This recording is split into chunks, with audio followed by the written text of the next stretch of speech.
Hi friends, welcome back to study classes. तो लीजिए फिर से एक बार आपका स्वागत है जी हमारी पीवाईक्यू सीरीज में for upcoming DSSP PGT commerce examination.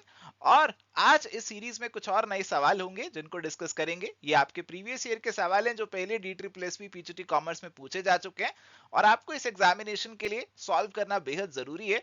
तो आइए फटाफट से आज के इस सेशन को स्टार्ट करते हैं। एंड प्यारे दोस्तों, अगर आपको ये नया सीरीज पसंद आ रहा है तो ये बात हम तक पहुंचाने का केवल एक ही तरीका है जी, वो है इस वीडियो को लाइक करके। तो फटाफट से इस वीडियो को लाइक कर दीजिए और हमें पता लग जाएगा कि अभी कितनी मेहनत अभी हमें और करनी है, कितना आप लोगों के लिए और काम करना है इस सीरीज के अंदर। तो आइए फटाफट से अब इस सीरीज को स्टार्ट करते हैं। एंड प्यारे दोस्तों, स्टार्ट करने से पहले आपको बता दें कि अगर आप तैयारी कर रहे हैं जी पीजीटी कॉमर्स एग्जामिनेशंस की, तो अलग अलग पीजीटी कॉमर्स एग्जाम्स के लिए स्टडी क्लासेस के डिफरेंट कोर्सेज है जो कि अवेलेबल हैं हमारी ऐप और वेबसाइट के ऊपर। आप इन सभी कोर्सेज की पूरी डिटेल ले सकते हैं, आप डेमो वगैरह देख सकते हैं, प्रीव्यू करके कोर्सेज को अच्छे से चेकआउट कर सकते हैं हमारी ऐप और वेबसाइट पे। आप फुल कोर्सेज भी ले सकते हैं और अगर आपको केवल प्रैक्टिस करनी है तो आप प्रैक्टिस के लिए क्वेश्चन बैंक भी ले सकते हैं। इन सभी कोर्सेज की डिटेल आपको स्टडी की ऐप और वेबसाइट पे मिल जाएगी। तो चलिए प्यारे दोस्तों, हमारे डिस्कशन को स्टार्ट करते हैं। पहला सवाल है, capital budgeting decisions are primarily taken for absolute short term purpose, medium term purpose या फिर लॉन्ग टर्म पर्पस। तो कैपिटल बस्टिंग डिसीजन होते हैं आपके लॉन्ग रन इरिवर्सिबल डिसीजन। यहाँ पे काफी अच्छा पैसा आप लगाने वाले हो और यहाँ पे आपको डिसाइड करना होता है इस प्रोजेक्ट को करें या ना करें। लंबे समय के लिए पैसा आपका ब्लॉक्ड रहता है। करेक्ट आंसर यहाँ पे सीधा सीधा बन जाएगा जी option number D. Option D is going to be the answer. चलिए तो प्यारे दोस्तों, अब यहाँ पे सवाल है, the mix of equity and debt actually used by a company for meeting its requirement of capital is known as its। तो डेट और इक्विटी का मिक्स जो आप अपने बिजनेस में डिप्लॉय किए हुए हैं, this is refer to as what, क्या होगा ये। अब देखो जी, कैपिटल का मतलब सिर्फ ये नहीं है कि कौन सा इक्विटी वालों का पैसा लगा हुआ है। जब भी हम कैपिटल स्ट्रक्चर की बात करते हैं, जब भी कैपिटल स्ट्रक्चर वर्ड आपके सामने आ जाता है, तो इसका मतलब है कि लॉन्ग टर्म पैसा किसका लगा हुआ है, कितना लगा हुआ है, कौन से सोर्सेस से लगा हुआ है। तो इसमें डेट भी आता है, इक्विटी भी आता है, प्रेफरेंस भी आता है। तो the correct answer going to be capital structure. Option number 1 का आंसर आपका यहाँ पे बनेगा। चलिए तो प्यारे दोस्तों, अभी यहाँ पे सवाल है, dash consist of buying and selling commodities और सिक्योरिटीज और other property in the hope of a profit from anticipated changes of value. अभी क्या हुआ कि आपने कोई शेयर खरीदा, सिक्योरिटी खरीदी, गोल्ड खरीदा, कमोडिटी खरीदी, कोई प्रॉपर्टी खरीद ली आपने। आपको लग रहा है कि इसकी प्राइस में चेंज होगा तो मुझे मुनाफा हो जाएगा, प्रॉफिट हो जाएगा। इसे क्या बोला जाएगा? Arbitrage, initial margin, speculation, margin trading. तो 2 और 4 तो आपने काट ही दिए होंगे, वो तो नहीं है इससे related. Arbitrage is risk less profit, कि आपने एक मार्केट में खरीदा, दूसरे में बेचा और प्राइस डिफरेंस से प्रॉफिट कमाया, उसमें कोई रिस्क नहीं रहता है। बट स्पेकुलेशन के अंदर रहता है थोड़ा सा रिस्क। उसके अंदर आपने कोई चीज खरीदी तो उसका दाम घट भी सकता है और बढ़ भी सकता है। तो स्पेकुलेशन हमारे पास जो आएगा, करेक्ट आंसर यहाँ पे बनेगा। Option number 3 is going to be the correct answer here. चलिए तो प्यारे दोस्तों, अभी यहाँ पे हमारे पास सवाल है, which of the following statements is are true. तो आपसे पूछा जा रहा है कि कौन सी स्टेटमेंट्स आपकी यहाँ पे ट्रू है, सही है। When the required rate of return is equal to the nominal rate, the value of the bond is equal to the par value। अब देखो, जो बॉन्ड आपके पास होता है, ये आपके पास बॉन्ड है, बॉन्ड की वैल्यू होगी, बॉन्ड के ऊपर इंटरेस्ट रेट लिखा होगा। जैसे लेट सपोज इस बॉन्ड के ऊपर इंटरेस्ट रेट लिखा हुआ है कि इसके ऊपर 10% इंटरेस्ट आपको मिलने वाला है।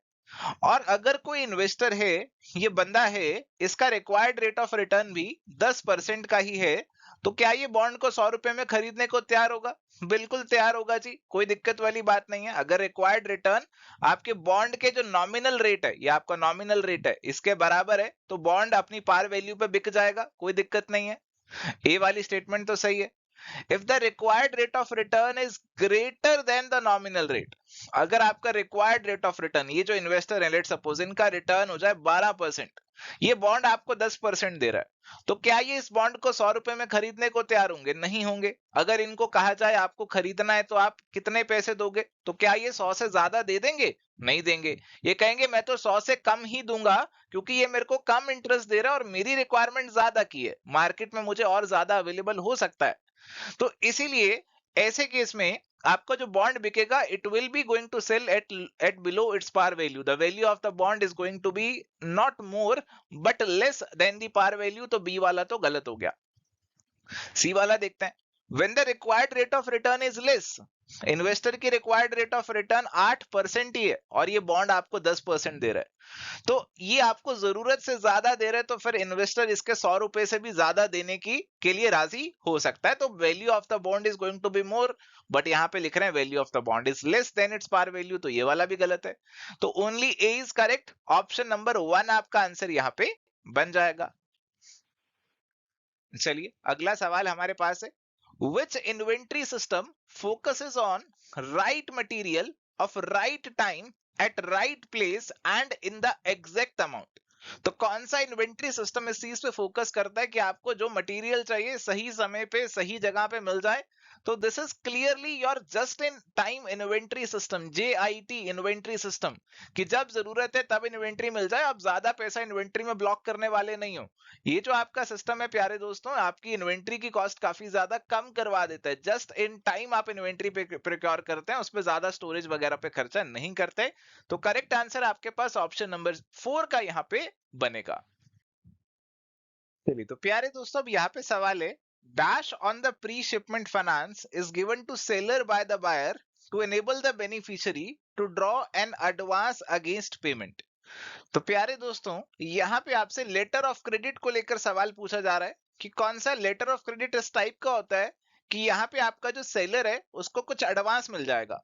अब देखो फॉरेन ट्रांजैक्शंस की बात करें, इंटरनेशनल बिजनेस की बात करें, तो सेलर एक कंट्री में है, बायर अलग कंट्री में है, तो बायर पैसे सेलर को दे दे, सेलर का पैसा डूबे नहीं, इसके लिए यहाँ पे लेटर ऑफ क्रेडिट का इस्तेमाल किया जाता है, जिसमें आपके बैंक इन्वॉल्व रहते हैं, बैंक इशू करते हैं लेटर ऑफ क्रेडिट, सेलर को गारंटी देते हैं कि जनाब बायर जो है आपका पैसा दे देगा। अगर ये लेटर ऑफ क्रेडिट एक red clause letter of credit है, इसके अंदर यहाँ पे ऐसा भी प्रोविजन डाला जाता है कि इस लेटर ऑफ क्रेडिट के बेसिस पे सेलर जो है एडवांस ले सकता है, एडवांस ले सकता है, और उसके बेसिस पे वो यहाँ पे आपको सामान तैयार करेगा, मटेरियल वगैरह खरीदेगा और यहाँ पे बायर को तैयार करके दे देगा, तो एडवांस का provision red clause letter of credit में होता है, और इसीलिए करेक्ट आंसर आपके पास यहाँ पे बनेगा ऑप्शन नंबर 3 का। चलिए तो प्यारे दोस्तों यहाँ पे आपसे सवाल पूछा जा रहा है, in the electronic computer based system of recording and carrying out of share transaction stock exchanges go in for, तो प्यारे दोस्तों यहाँ पे जी आपसे पूछा जा रहा है कि आप यहाँ पे अपने जो शेयर्स को बेचते हैं उसका पैसा आपको रिसीव होता है, उसके लिए जो सिस्टम यहाँ पे स्टॉक एक्सचेंजेस ने बना रखा है उस सिस्टम को क्या नाम दिया जाता है, तो ऑप्शंस आपको दे रखे हैं static settlement, demat settlement, rolling settlement और फिक्स्ड सेटलमेंट, तो प्यारे दोस्तों ये जो सिस्टम का नाम है दैट इज रोलिंग सेटलमेंट, तो इसमें क्या रहता है कि आपने अगर आज कोई ट्रेड किया, आपने कोई शेयर खरीदे बेचे, तो ये आपका कुछ टाइम के बाद जैसे T+2 T+1 इतने डेज के बाद आपका जो ट्रांजैक्शन है वो प्रोसेस हो जाता है और आपके जो पैसे का यहाँ पे लेन देन है वो समाप्त हो जाता है। हालांकि अभी तो हम इस सिस्टम से दूर जा रहे हैं, अभी तो हम कह रहे हैं कि इसमें डिले होना ही नहीं चाहिए, 2 दिन का भी कोई डिले नहीं होना चाहिए, साथ ही साथ आपका सारा ट्रांजैक्शन प्रोसेस हो जाना चाहिए, बट ये जो सिस्टम ट्रेडिशनली यूज किया जाता है स्टॉक एक्सचेंजेस के द्वारा उसे रेफर किया जाता है, बोला जाता है रोलिंग सेटलमेंट, तो करेक्ट आंसर ऑप्शन 3 यहाँ पे आपका बनेगा।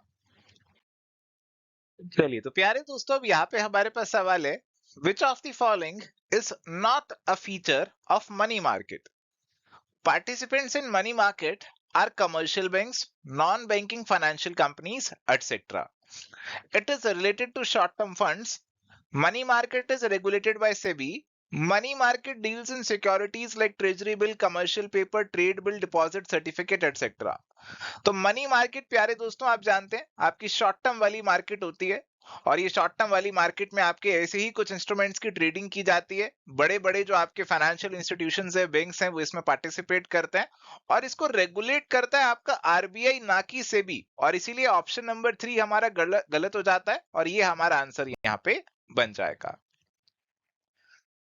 चलिए सवाल है जी अगला, which of the following is not a function of SEBI, इनमें से कौन सा सेबी का फंक्शन यहाँ पे नहीं है, it conducts as commercial banks, it conducts investigation on irregularities in share market and enforces action, it trains intermediaries of the securities market, it drafts regulations on the securities market.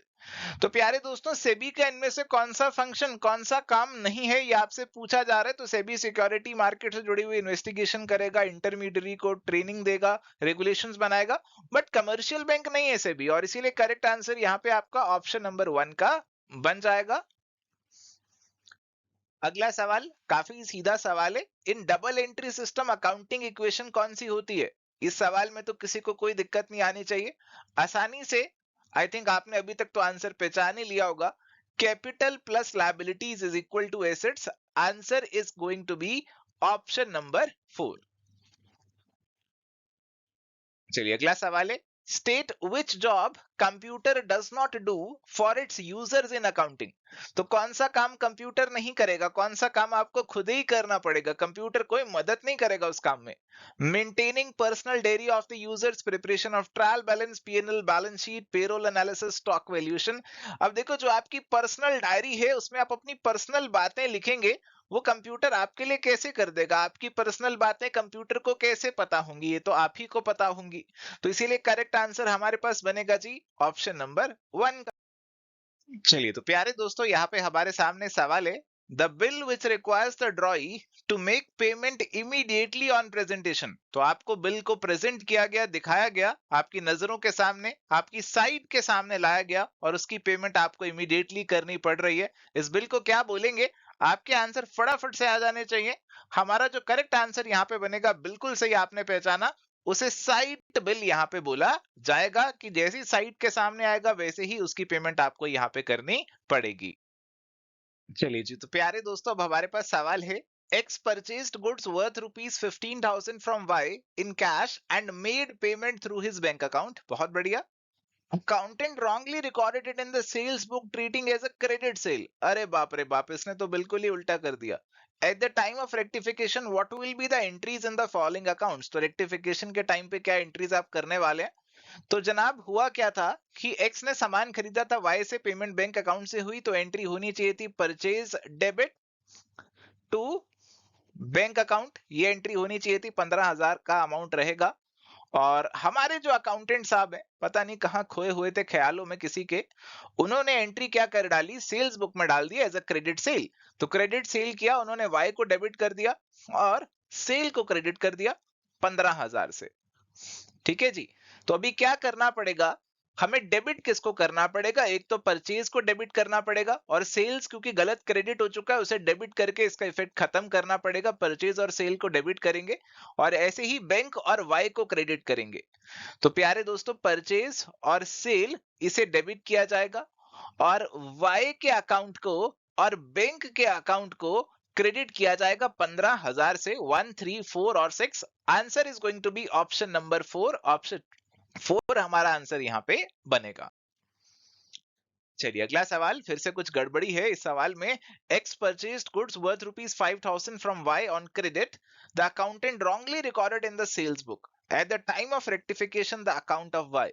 अब हमने credit पे सामान खरीदा, अब cash में नहीं खरीदा। तो खरीदा तो एंट्री होनी चाहिए थी परचेजेस डेबिट टू वाई। किससे होनी चाहिए थी? 5,000 से होनी चाहिए थी। और उसने, अकाउंटेंट ने रिकॉर्ड कर दिया सेल्स बुक में, यानी कि वाई डेबिट टू सेल्स, ये एंट्री कर दी 5,000 से। अभी वाई को क्रेडिट करना चाहिए था 5,000 से, उसने डेबिट कर दिया जी 5,000 से।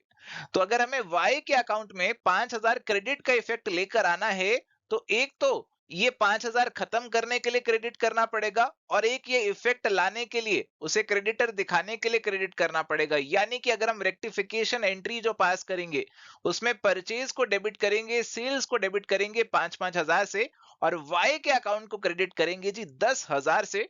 और इसीलिए करेक्ट आंसर हमारा जो यहाँ पे बनेगा, that should be option number 2। Option number 2 अगर आपने सोचा तो बिल्कुल सही आंसर है आपका।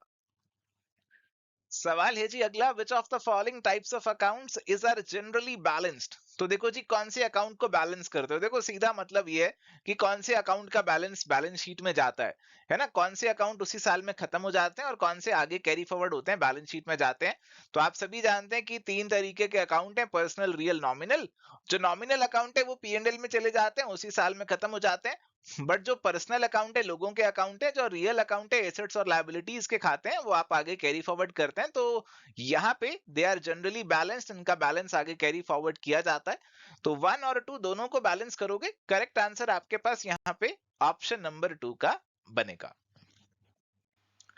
प्यारे दोस्तों, ये था जी आज का हमारा discussion D triple S P के प्रीवियस ईयर के सवालों के ऊपर। उम्मीद करते हैं आज का सेशन आपको पसंद आया। अगर आपने वीडियो को लाइक नहीं किया तो फटाफट से लाइक कर दीजिए। मिलते हैं जी नेक्स्ट सेशन में। Thank you, goodbye, take care, all the best.